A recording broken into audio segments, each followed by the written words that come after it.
Dear students, in this video lecture we will learn about inversions, Grashoff's law, classification of kinematic chain based on Grashoff's law,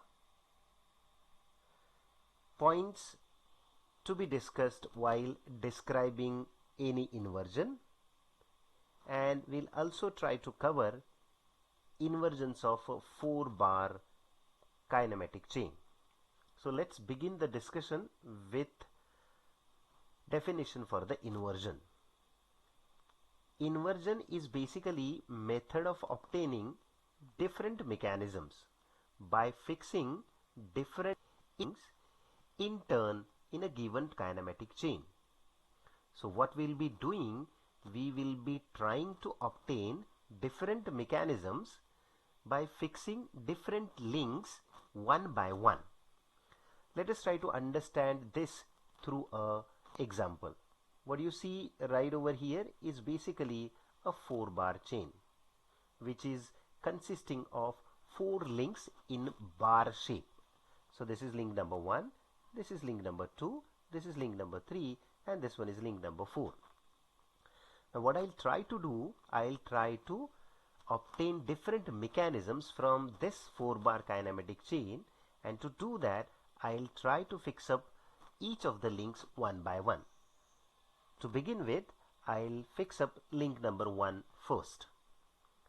So in this configuration, now you can see this link number 1 is now fixed.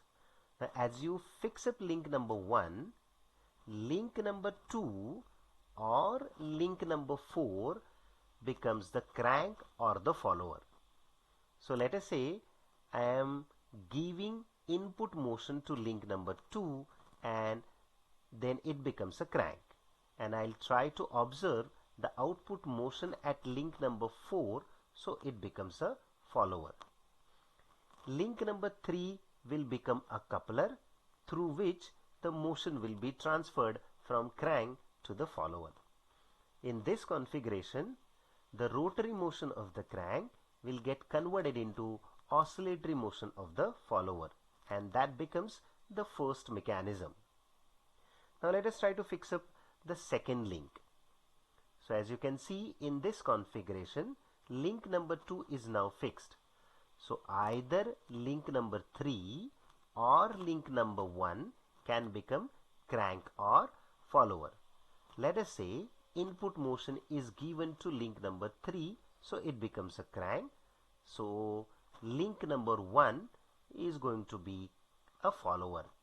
Needless to say, link number 4 becomes the coupler through which motion will be transferred from crank to the follower. In this configuration, rotary motion of the crank will get converted into rotary motion of the follower. So thus this becomes the second mechanism. Now let us try to fix up link number 3. So as in this case, you can see link number 3 is now fixed. So either link number 2 or link number 4 can become the crank or the follower. Let us say input motion is given to link number 2, so it becomes a crank, and output motion is observed at link number 4, which becomes the follower. Link number 1 becomes coupler. Now in this configuration, rotary motion of crank is converted into oscillatory motion of the follower, so this becomes mechanism number 3. And finally we'll try to fix up link number 4.